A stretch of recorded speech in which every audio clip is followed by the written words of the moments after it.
This is the story of the rise of an idea that has come to dominate our society. It is the belief that the satisfaction of individual feelings and desires is our highest priority. Today we're going to tell you how to get whatever you want. I wanted to live a different life that wasn't available to me in the image I was born. I'm here, look at me, notice me. Previous episodes have shown how this rise of the self was fostered and promoted by business. They had used the ideas of Sigmund Freud to develop techniques to read the inner desires of individuals and then fulfill them with products. This final episode is about how that idea took over politics. It tells the story of how politicians on the left, in both America and Britain, turned to these techniques to regain power. They believed that they were creating a new and better form of democracy, one that truly responded to the inner feelings of individuals. But what the politicians didn't realize was that the aim of those who had originally created these techniques had not been to liberate the people, but to develop a new way of controlling them in an age of mass democracy.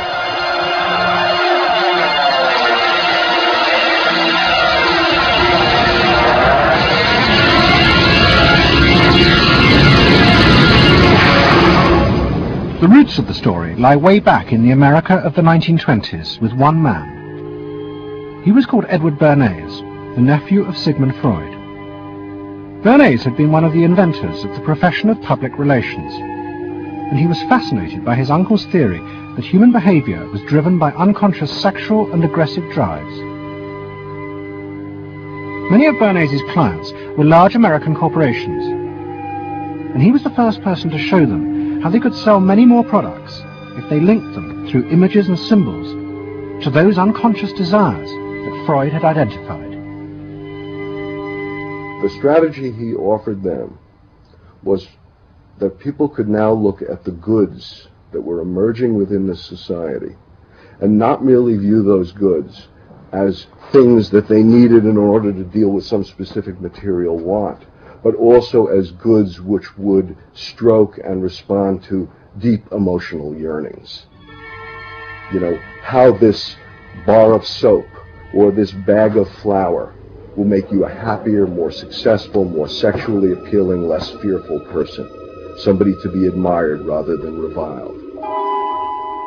The powerful people in that world are those people who are capable of reading the public mind and giving the public what it wants in those terms.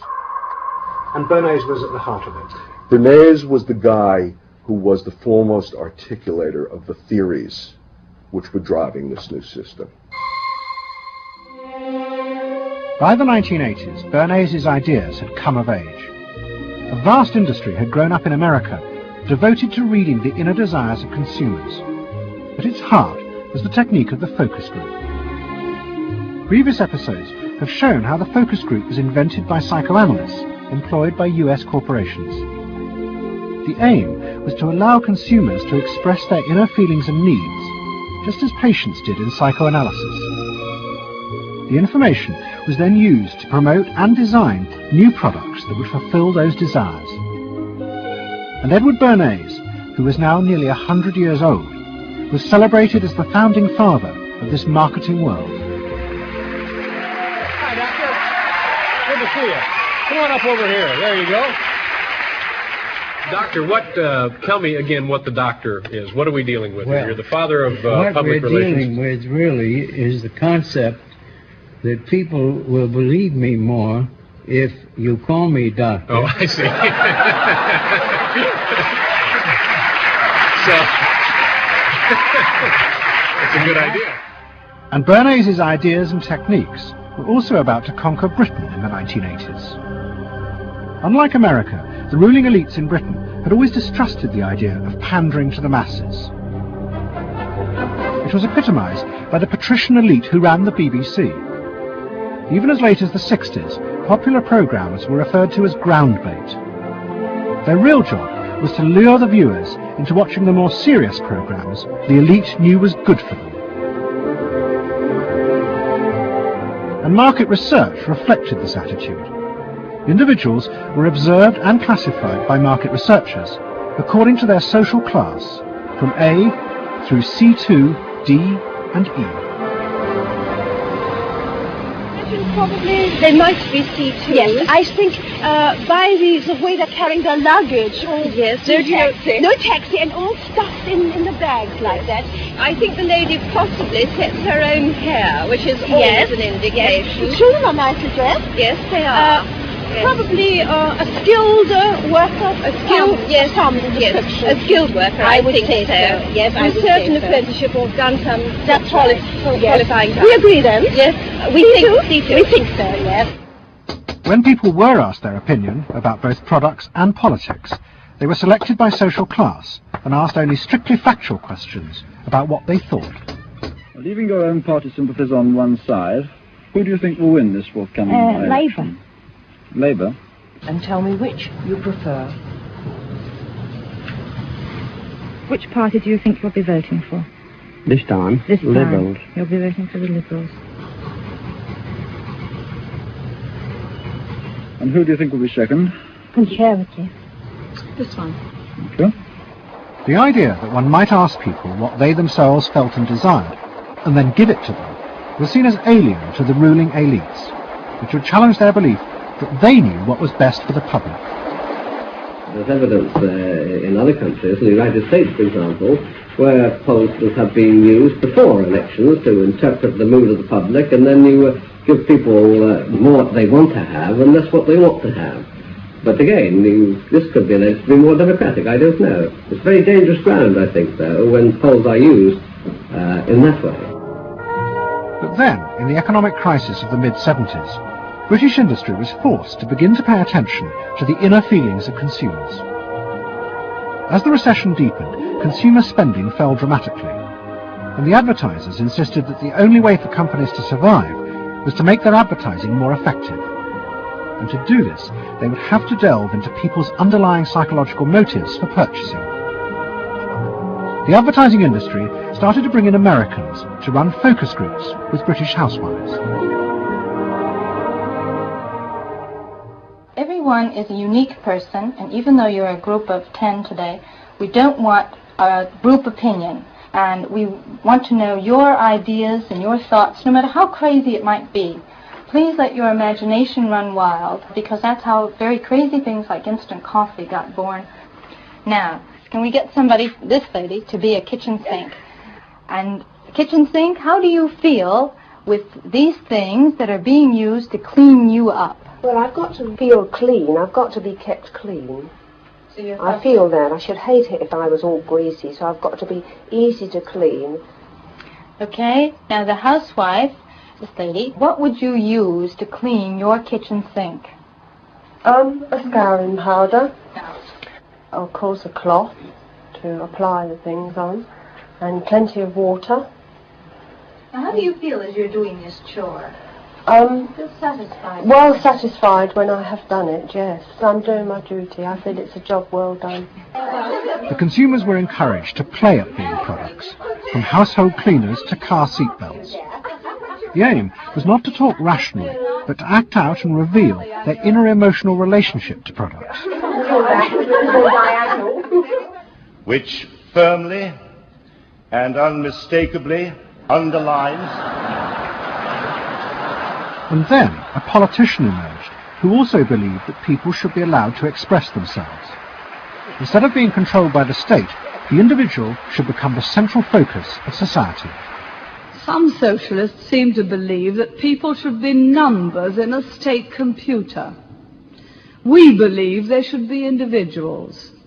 We're all unequal. No one, thank heavens, is quite like anyone else, however much the socialists may pretend otherwise. And we believe that everyone has the right to be unequal, but to us, every human being is equally important. A man's right to work as he will, to spend what he earns, to own property, to have the state as servant and not as master, they are the essence of a free economy, and on that freedom all our other freedoms depend. Mrs. Thatcher's vision was of a society in which the wants and desires of millions of individuals would be satisfied through the free market. This, she believed, would be the engine to regenerate Britain. And with her ascent to power, the advertising and marketing industries flourished. Their task was to find out what the British people really wanted and then sell it to them. In this new climate, the focus group flourished, and those who ran them borrowed from the techniques of psychotherapy to delve ever deeper into people's feelings about products.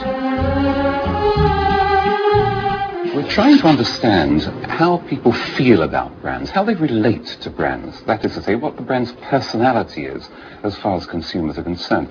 And there are a number of techniques which are very, very helpful for getting to that understanding.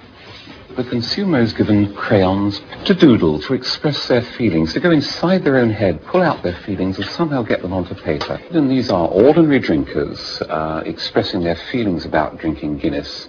Here you see a rich, very female aspect of Guinness. So if you were describing a woman who somehow to you had that character, what sort of person is it? Paula Yates, who used to lay in bed, surrounded with magazines and chocolates like a 50s starlet. Out of this research, the marketeers began to detect a new individualism. In particular, among those who had voted Conservative for the first time in 1979. They no longer wanted to be seen as part of social classes, but to express themselves. And crucial to this were the products they chose to buy. We identified that there was this trend towards what might be called individualism, where people wanted to still be part of a crowd, but to express themselves as individuals within it, to have their own personalities, to be, I suppose, their own men. I didn't want to be the same as everybody else. I wanted it to be a little bit different, a little bit individual. It's quite individual upstairs. It's not remarkable, but I think it's quite individual. It is expensive. It's Italian. It's Italian, it's expensive, it's good quality. A little bit different. Yeah, we want to set our own standards, so nobody else has got what we've got. We just didn't want it be the same as everybody else. We just want to be different. Business responded eagerly to this new individualism, and it soon became one of the main forces driving the growing consumer boom in Britain. Using the data from the focus groups, manufacturers created new ranges of products that allowed people to express their individuality. Business also recategorized people. They were no longer divided by social class, but by their inner psychological needs. If the primary need is security and belonging, we call the groups mainstreamers. If it's status and the esteem of others, then it's aspirers. If it's control, it's succeeders. And if it's self-esteem, it's reformers. And this new marketing culture began to take over the institutions previously dominated by a patrician elite, in particular the world of journalism. The assault was led by the profession of public relations. In the past, PR had been seen as seedy and corrupt, but now it became a glamorous business, promoting products and celebrities. And one of the rising stars was another member of the Freud family, Matthew Freud, the son of the Liberal MP Clement. What Freud and other PRs realized was that they could use their celebrities as levers to infiltrate advertising into the editorial content of newspapers. The newspapers were offered exclusive interviews with celebrities, but only if they also agreed to mention products made by Freud's corporate clients, in terms dictated by the company. What happened with Freud's was that you effectively got some kind of product placement, or even product, the manufacturers of the product got some degree of control over how their products would appear in print. So if, for example, you did want to write about Caprice's passion for stuffed crust pizza, you would sign a contract which guaranteed that you would mention the firm Pizza Hut in at least twice in certain positions in the introductory paragraph of the article. You would agree to run the Pizza Hut logo at such and such a size in such and such a place, and of course that you would agree to run the enclosed pictures of Caprice eating her stuffed crust pizza. There was no choice about how you would run this article in the press. You were effectively told how to run the article in the press. By Freud's? By Freud's. It's a rise of the corporate culture and the rise of business. To traditional journalists, This infiltration of advertising into the editorial pages was a corruption of their profession. But to Mrs. Thatcher's allies, like Rupert Murdoch, who owned The Sun and The Times, it was part of a democratic revolution against an arrogant elite who had too long ignored the feelings of the masses. They hate to see someone communicating with the masses. They feel that newspapers, the written word, is not for the masses. That should be left to television, or perhaps to nobody. I'm very proud of The Sun. And The Sun was not represented tonight in your film. You just took page 3, which everyone seems so fascinated with. What about page 1, page 2, every other page of the paper? It was a typical piece of slanting and elitism by the BBC, who, after all, in order to get viewers for this program, have put on a very sexy episode of Star Trek, which I was watching out in the room there. Oh, I don't think they put it on to get us viewers. I think we just are lucky to follow They try to them. carry viewers into these show programs. You know how it's done. By the late 80s, Mrs. Thatcher and her allies in advertising and the media had brought the desires of the individual to the centre of society. As last week's episode showed, it was the same transformation that President Reagan had brought about in America. Both politicians had encouraged business to take over from government the role of fulfilling the needs of the people. In the process, consumers were encouraged to see the satisfaction of their desires as the overriding priority. To Thatcher and Reagan, this was a new and better form of democracy. But to their opponents in the parties of the left, they had summoned up the most selfish and greedy aspects of human nature. Ronald Reagan and Margaret Thatcher both embraced an economic philosophy that says the unit of judgment was not only the individual, but it was the individual's personal satisfaction, the individual's own unique happiness and well-being.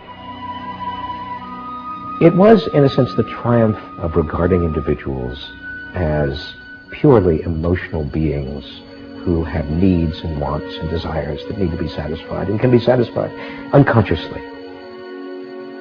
It goes way back to the early part of the 20th century, to Freud, to notions of the unconscious, the assumptions that we are, in terms of our rational minds, we're little corks bobbing around on this great sea of hopes and fears and desires of which we are only dimly aware, and that the role of a marketer, the role of somebody selling something, including a politician, is to appeal to this great swamp of desire, of unconscious desire.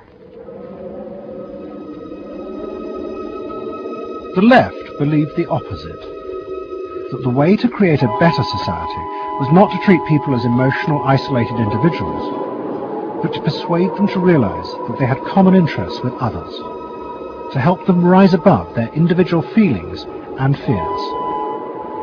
Let me assert my firm belief that the only thing we have to fear is fear itself. Nameless, unreasoning, unjustified terror, which paralyzes needed efforts to convert retreat into advance. This idea had flourished in America in the Depression of the 1930s. President Roosevelt, faced with the chaos caused by the Wall Street crash, encouraged Americans to join together in trades unions, to set up consumer groups, and to pay for a welfare system for those trapped in poverty. His aim was to create a collective awareness which would become a powerful weapon against the unfettered power of capitalism, which had caused the crisis. That idea had driven the Democratic Party for 50 years. But now, Roosevelt's inheritors railed vainly against the effects of the self-interest encouraged by President Reagan. There is despair, Mr. President, in the faces that you don't see. Maybe, Mr. President, if you stopped in at a shelter in Chicago and spoke to the homeless there. Maybe, Mr. President, if you asked a woman who had been denied the help she needed to feed her children because you said you needed the money for a tax break for a millionaire or for a missile we couldn't afford to use. The worst thing Ronald Reagan did was to make the denial of compassion respectable. He said, "You've worked hard. You've made your money. You shouldn't have to feel guilty about refusing to throw it away on people who choose to be homeless and who choose not to work. That's what he said. He said it with an elegance and a kind of benign aspect that disguised its harshness. You think we can do anything about it? Well, why not? If we can work together now to look after the lives of the people here, I don't see why we couldn't work together afterwards to clear up the mess and help build a better world in which these things can't possibly happen. The qualities we've learned from comradeship and common suffering are not going to be wasted after this war. It's out of experience like ours that the new world will be built. That same idea of marshalling the collective force of the masses to challenge the entrenched power of wealth and business had also led the Labour Party to power in Britain after the war. But in the 80s, Labour, like the Democrats in America, lost election after election as millions who had once voted for them switched their allegiance to the Conservatives. There it is, going blue just about everywhere, sweeping the country, the rural parts of Britain now gone blue. For they are the party of yesterday, and tomorrow is ours.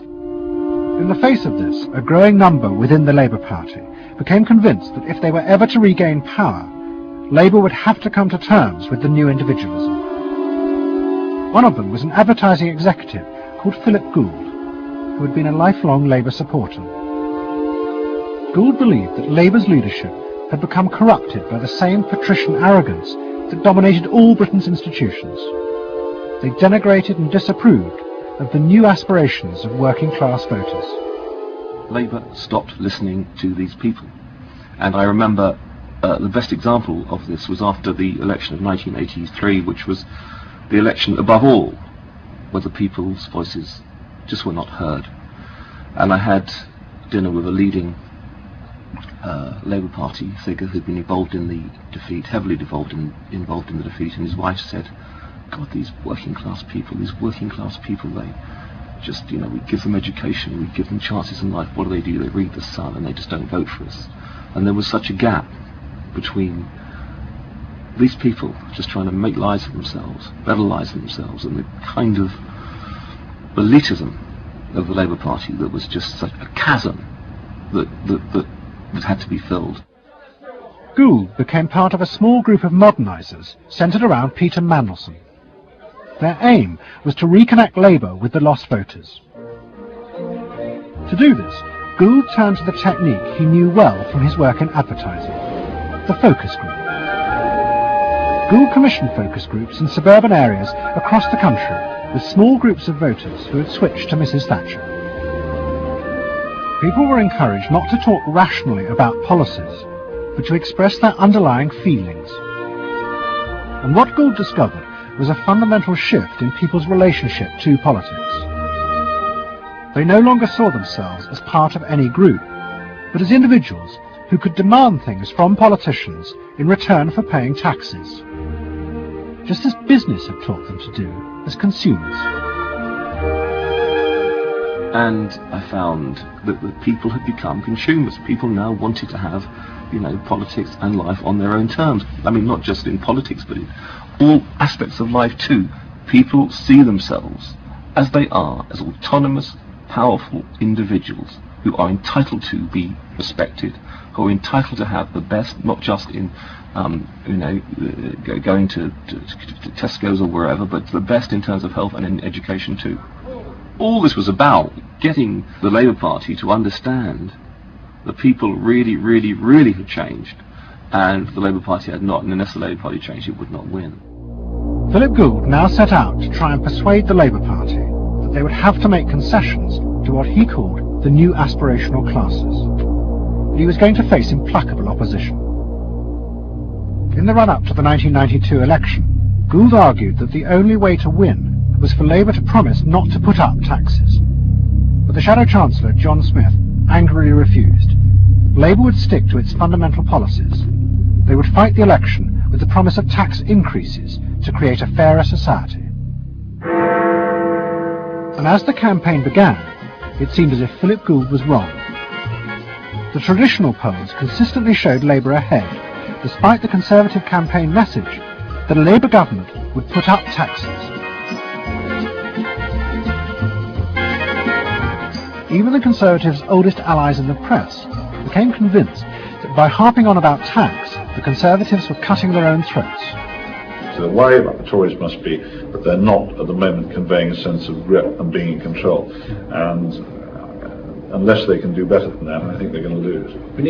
The other thing is that they still say that they are going to go on and on with this one single message of tax. And I think, part of the difficulty this morning was that you had a whole lot of people who've been going to the same press conference for 7 days, had virtually the same message thrust at them, and are kind of getting bored and restless and hitting back on it. I think the media sense a big story coming in the Tories being defeated. And the Labour Party too was convinced it would win and finally return to power.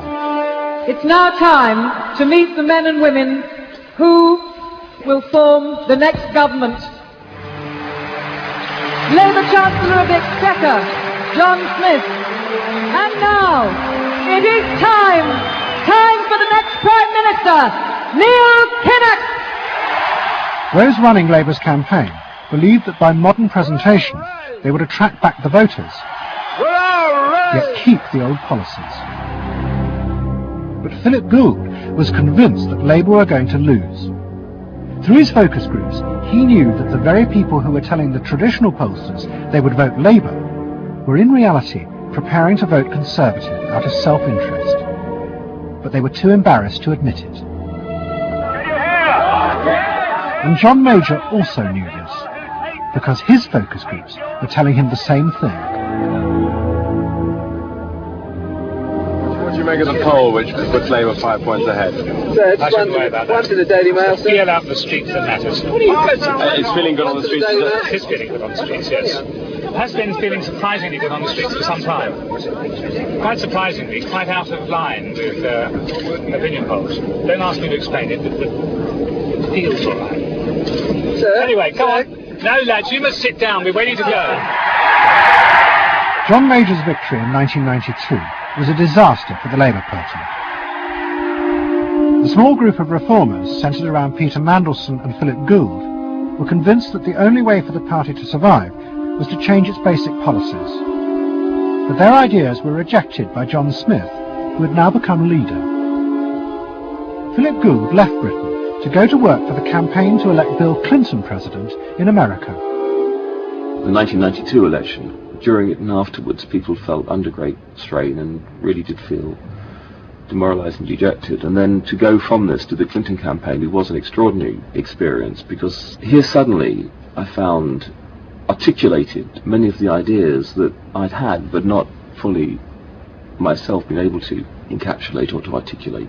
If you want a president who will restore the middle class, reclaim the future for the middle class, and restore the American dream, vote for Bill Clinton in New Hampshire and send a signal to the country that we are coming together. What Gould discovered was that, like the Labour Party, the Democrats had also been doing focus groups with swing voters. The difference was that Bill Clinton had decided to tailor his policies to fit with these voters' desires. Above all, with their ferocious belief that they should only pay tax for things that benefited them, not for the welfare of others.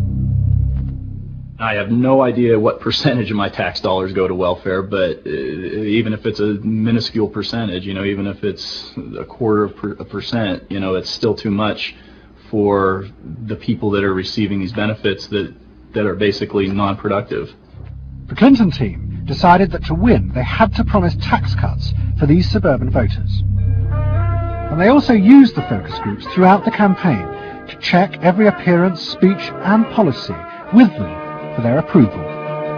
What Clinton called the forgotten middle class became central figures in a new type of reactive politics. Candidates for the presidency of the United States had been prepackaged and designed for many, many years. What was new was an attempt to use very sophisticated or pseudo-sophisticated techniques to plumb the public psychology, to find out precisely what the desires of the individuals were, and then to come up with a candidate and a platform and images and words that exactly responded to those deep desires. This was packaging at a new level. This was polling at an extreme. I'm not going to raise taxes on the middle class. And the middle class needs a break. Government is in the way. It's taking more of your money and giving you less in return.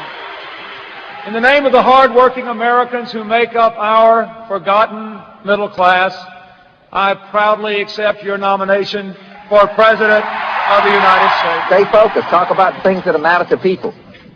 You know? It's the economy, stupid.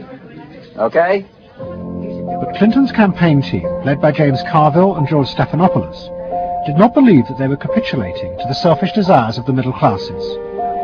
Tax cuts were the price they had to pay to regain power. But once in power, they would still fulfill traditional democratic policies and help the poor who had been neglected under Reagan, above all with the reform of health care. They would pay for the tax cuts by cutting defence spending and increasing taxes on the very rich. In this way, they believed they were forging a coalition of the new and the old voters, both of whom could be satisfied. Probably for the first time in a generation tomorrow, we're going to win. And that means that more people are going to have better jobs. People are going to pay a little less for health care, get better care. And more kids are going to go to better schools. So thanks.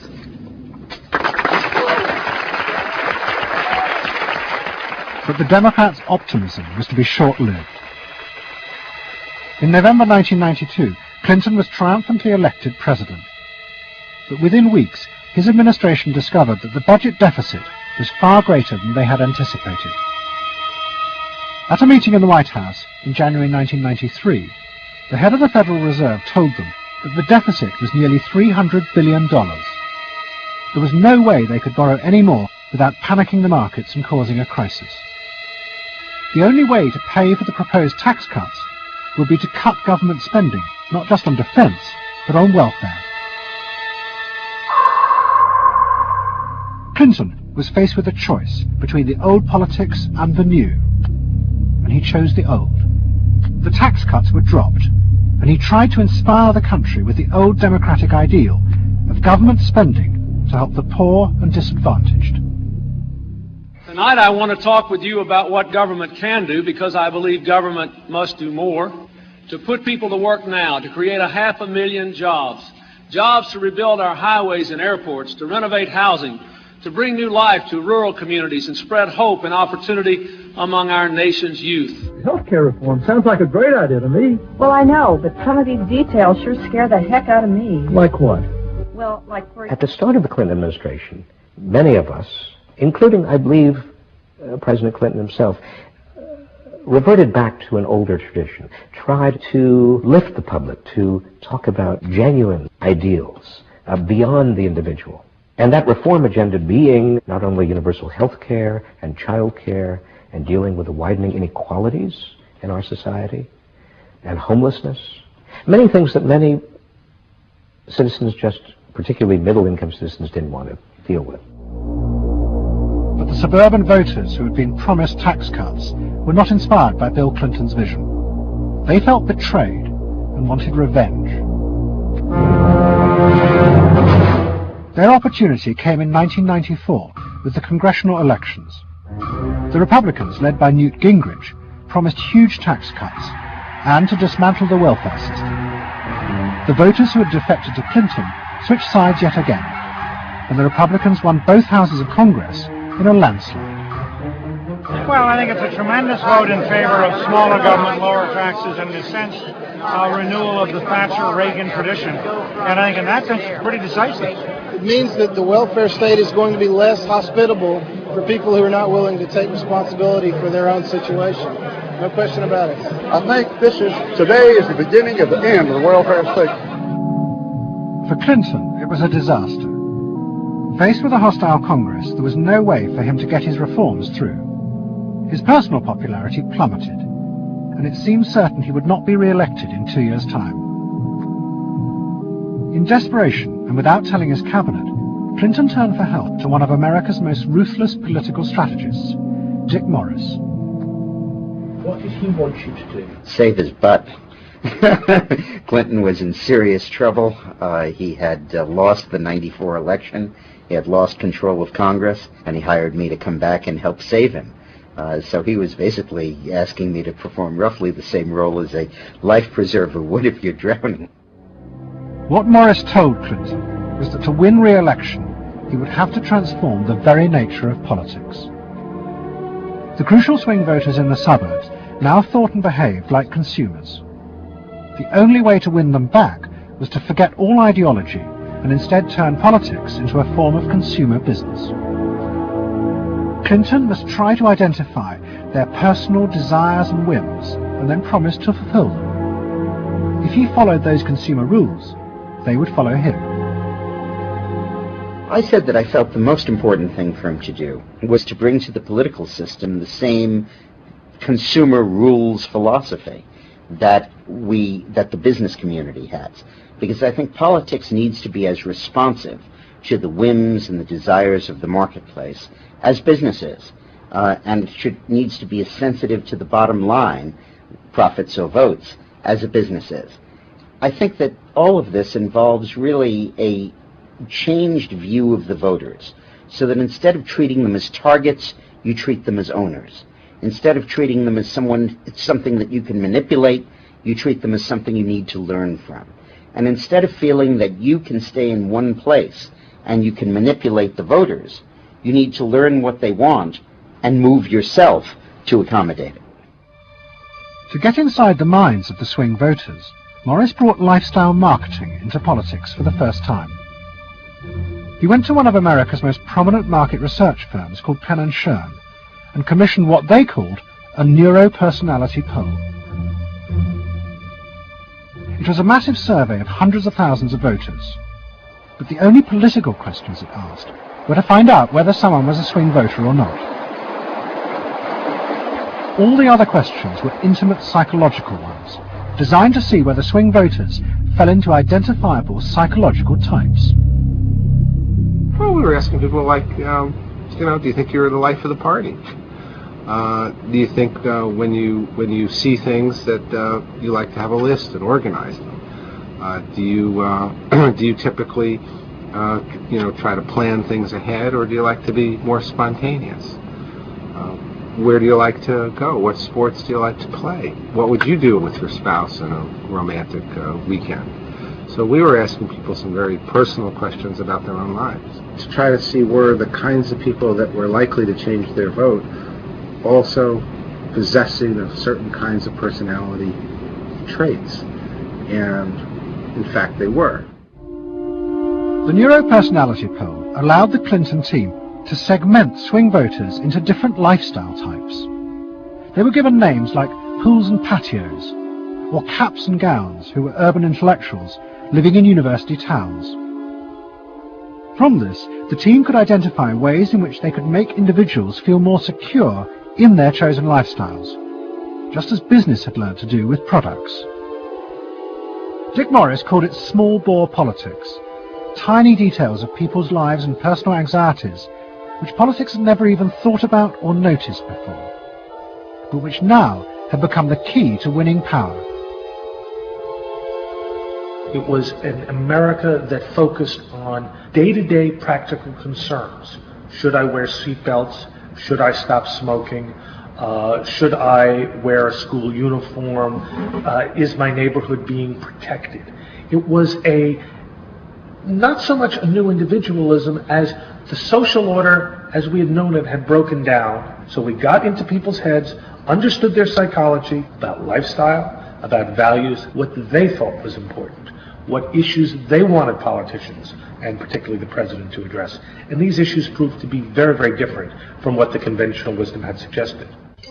As the election campaign began, Clinton revealed Morris's new approach to a shocked White House. All traditional policies were to be dropped.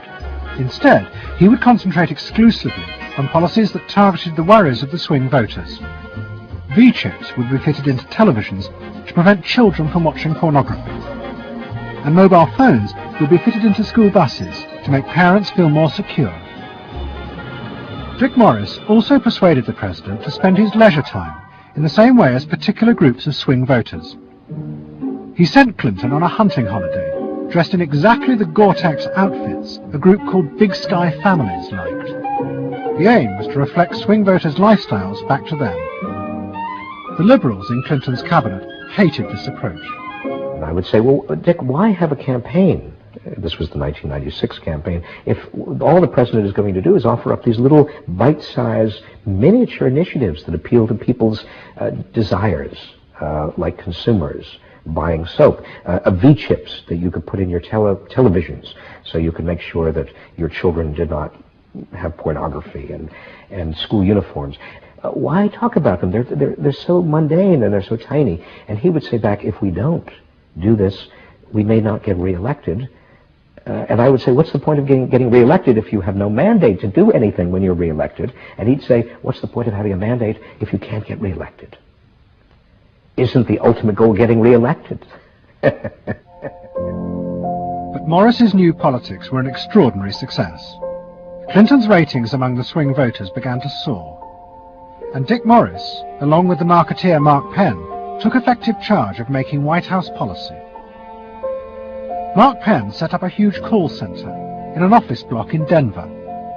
And every night, hundreds of telephone operators called swing voters in suburbs across the country to check with them every detail of policies that Clinton was proposing. The policy was made by a group of people manning telephones in Denver, Colorado, placing calls to voters in places like Westchester and Pasadena, and asking them what they wanted from their government, and asking them very specifically about specific policies that Bill Clinton was considering. Would you be more likely to support him if he offered this particular government service, or if he offered that one? Those people told them what they thought. Mark Penn transmitted that to Bill Clinton, and it came out of his mouth. So essentially it was suburban voters in the 90s were creating American domestic policy, and some of its foreign policy as well. Right. Yeah, Mark Penn was polling on questions like whether we should bomb in Bosnia, things like that. Morris also insisted that Clinton make a symbolic sacrifice of the old politics to convince the swing voters to trust him. In August 1996, Clinton signed a bill which ended the system of guaranteed help for the poor and unemployed. Welfare would be cut back after 2 years in order to force people into work. The new system was called Welfare to Work, and would, he said, be a hand up, not a handout. It was the effective end of the guaranteed welfare system created by President Roosevelt 60 years before. For many in Clinton's cabinet, it was also the end of the progressive political ideal that Roosevelt had represented. The belief that one used a position of leadership to persuade the voters to think and behave as social beings, not as self-interested individuals. Dick Morris and the pollsters had won. And by that I mean that the people who ultimately got to the president, shaped the president's mind, were those who viewed the voters as just a collection of individual desires that had to be catered to and pandered to. It suggests that democracy is nothing more, and should be nothing more, than pandering to these unthought about, very primitive desires. Primitive in the sense that they are not even necessarily conscious, just what people want in terms of satisfying themselves. And the same triumph of the politics of the South was about to happen in Britain too. In 1994, Tony Blair had become the leader of the Labour Party, and the reforming group centred around Peter Mandelson became all-powerful. Almost every night, Philip Gould ran focus groups with swing voters in the suburbs. But this time he was listened to, and the desires and the fears of the new aspirational classes became the central force shaping Labour Party policy. In that period, I was talking to people who used to vote Conservative and were considering voting Labour, and they understood that they are financially pressed and that there are limits to the extent to which taxation can be improved. They think that crime is an issue that matters to them and should be respected. They You know, they want welfare to go to people who deserve welfare, not to people who do not. This was seen of by many in the Labour Party as selfish. I never saw that it was selfish. I believe that you know, a dad or a mum doing their best for their family isn't selfish. They're just doing their best for their family, and that's what people do. A crackdown on those who make life hell in their local neighbourhoods through noise or disturbance. Law and order is a Labour issue today. Philosophy of campaigning is, let's concentrate on swing voters, let's focus group them to find out what they want and what will appeal to them, and let's just relentlessly push those themes in the election. Something is happening to you. After promising to put money in your pocket, the Conservatives are quietly taking it away. Philip Gould was crucial because he gave the raw material, if you like, for these politicians to do this kind of politics. In that when he came up with stuff, they'd follow it, you know, pretty much without exception. Blair himself would pore over these sort of 12-page memos and say, well, this is what we must do. We want people to earn more, to consume the good things of life. We want people to pay lower taxes. Gordon Brown says the Labour government would hold the main tax rates unchanged. The Labour government will not increase the basic rate of tax. I want to make it clear that I will not increase tax. In fact, the Labour Party does stand for middle England, those that aspire to do better, to get on in life, and be ambitious for themselves and their families will do better with Labour. Groups of 8 people drinking wine and nibbling, you know, Cheerios, what they thought determined effectively everything that the Labour Party did. And although those running the campaign liked to portray the new approach as their invention, it was in fact copied from the Americans, even down to the phrases that the American marketeers had tested on their swing voters. Peter Mandelson and his team were in the United States watching what we did and copied almost verbatim our approach in their 1997 campaign. The benefit system should be about giving people a hand up, not just a handout. Mandelson's not a fool if he's anything. He saw something that worked, so why not do it? And I can remember reading their manifesto and saying to myself, they just took it lock, stock, and barrel. You know, on one hand you're proud, and on another hand, you're bitch. And as in America, Labour was forced to drop policies that would not directly benefit the swing voters, even if it meant sacrificing its fundamental principles. The commitment to public control of industry, which was enshrined as Clause 4 of the party constitution, was dropped. The aim of Clause 4 had been to use the collective power of the people to challenge the unfettered greed of business. But now, Tony Blair was faced with crucial voters who no longer saw themselves as exploited by the free market. They saw themselves as individual consumers who were fulfilled and given identity by what business delivered them. The new Clause 4 promised not to control the free market, but to let it flourish. Business is more powerful than government. It is quicker, it is more creative. Business is the lifeblood of the country. From this come all the benefits that society needs. Employment, investment. I think, frankly, there is only one party getting business right, and that's New Labour. What New Labour did suits people who exert power in society not through the political system, or not through the democratic political system. So it suits big business, and it suits entrenched interest, and it suits the status quo. You know, those 3 things, of course, just off the top of my head, being the things that the Labour Party is supposed to be, you know, a counterforce to. What that means is big business get to carry on exerting their power behind the scenes, getting their way, because there's no countervailing pressure. Countervailing pressure isn't going to come from, you know, 8 people sipping wine in Kettering. Here he goes, selling an awful lot of other blue seats red as well.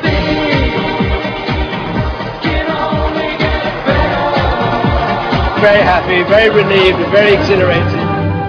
But those who masterminded Labour's victory in 1997 saw it as a triumphant vindication of a new form of democracy. By understanding and fulfilling people's inner desires through the focus group, they were giving power to individuals, not treating them as faceless groups who were told by politicians what was good for them. I don't see the focus group as some marketing tool. I see the focus group as a way of hearing what the people have to say. And I see the focus group as a way to a new form of politics. What the people give, the people can take away. We are the servants, they are the masters now. 1997 is, I think, fundamentally important in that. Because I think it is the end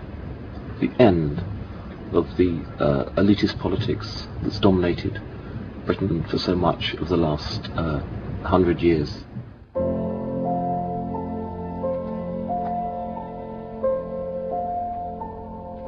In 1939, Edward Bernays, Sigmund Freud's nephew, created a vision of a future world in which the consumer was king. It was at the World's Fair in New York, and Bernays called it Democracity.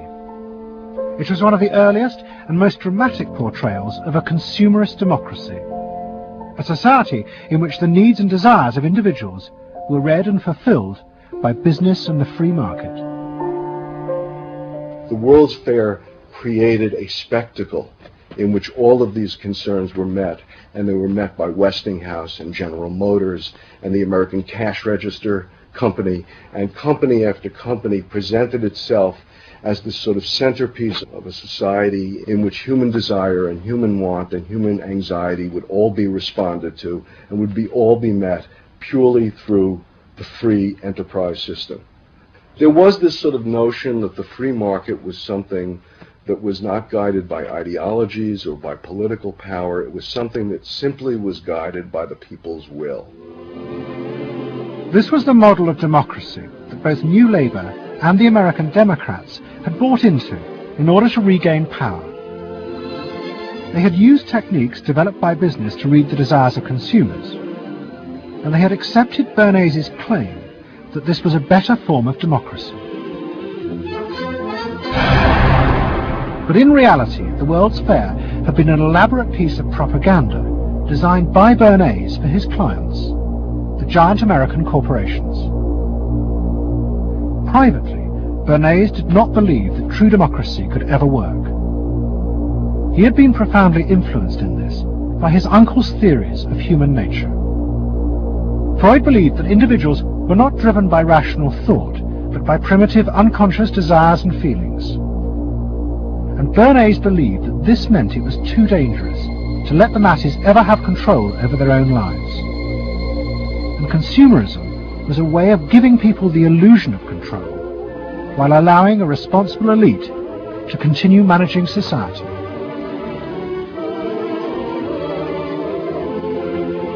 It's not that the people are in charge, but that the people's desires are in charge. The people are not in charge. The people exercise no decision-making power within this environment. So democracy is reduced from something which assumes an active citizenry to something which now increasingly is predicated on the idea of the public as passive consumers, the public as people who essentially what you're delivering them are doggy treats. The problem for New Labour was that it believed the propaganda. They took at face value the idea promoted by business that the systems invented to read the consumer's mind could form the basis for a new type of democracy. Once in power, New Labour tried to govern through a system that Philip Gould called continuous democracy. But what worked for business in designing products led the Labour government into a bewildering maze of contradictory whims and desires. For much of Labour's first term, the focus groups said that the railways were not a high priority, and Labour's policies faithfully reflected this. But now, those same groups are blaming the government for not having invested more money sooner in the railways. The point about focus group politics is that there isn't one because people are contradictory and irrational, and so you have a problem in terms of deciding what you're going to do if all you do is actually listen to a mass of individual opinions that are forever fluctuating and don't really have any coherence, and crucially are not set in context. So that's why people can say, you know, I want lower taxes and better public services. Of course they do. You know, you say, do you want to pay more taxes to get better public services? People are less sure. They then don't believe that if they do pay more taxes, they will be spent on better public services. So you end up in this quagmire where, you know, and the truth is a politician has to say, look, this is what I believe. I believe that you should pay slightly more taxes to make better public services, and I pledge that I'm competent enough to actually use that money wisely. Do you want that? Vote for me, yes or no. And that's what Blair has failed to do. Tony Blair turns around and sort of tries to feed back to them what they already believe, and given what they believe is sort of a load of individual, incoherent, contradictory nonsense, that's all he has to offer. And then he wonders why people don't get him. You know, the answer they don't get him is because they're looking for someone to do something that they can't do themselves, which is actually come up with a coherent political opinion that they might have faith in. New Labour are faced with a dilemma. The system of consumer democracy that they have embraced has trapped them into a series of short-term and often contradictory policies. There are now growing demands that they fulfil a grander vision, that they use the power of government to deal with the problems of growing inequality and the decaying social fabric of the country. But to do this, they will have to appeal to the electorate to think outside their own self-interest. And this would mean challenging the now dominant Freudian view of human beings as selfish, instinct-driven individuals, which is a concept of human beings that has been fostered and encouraged by business because it produces ideal consumers. Although we feel we are free, in reality, we, like the politicians, have become the slaves of our own desires. We have forgotten that we can be more than that, that there are other sides to human nature. Fundamentally, here we have two different views of human nature and of democracy. You have the view that people are irrational, that they are bundles of unconscious emotion. That comes directly out of Freud. And businesses are very able to respond to that. That's what they have honed their skills doing. That's what marketing is really all about. What are the symbols, the music, the images, the words that will appeal to these unconscious feelings? Politics must be more than that. Politics and leadership are about engaging the public in a rational discussion and deliberation about what is best, and treating people with respect in terms of their rational abilities to debate what is best. If it's not that, if it is Freudian, if it is basically a matter of appealing to the same basic unconscious feelings that business appeals to, then why not let business do it? Business can do it better. Business knows how to do it. Business, after all, is in the business of responding to those feelings.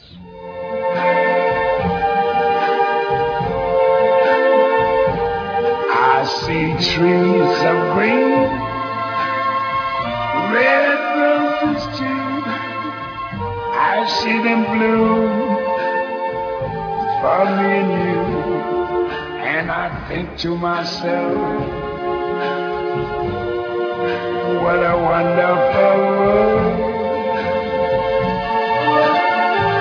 I think to myself,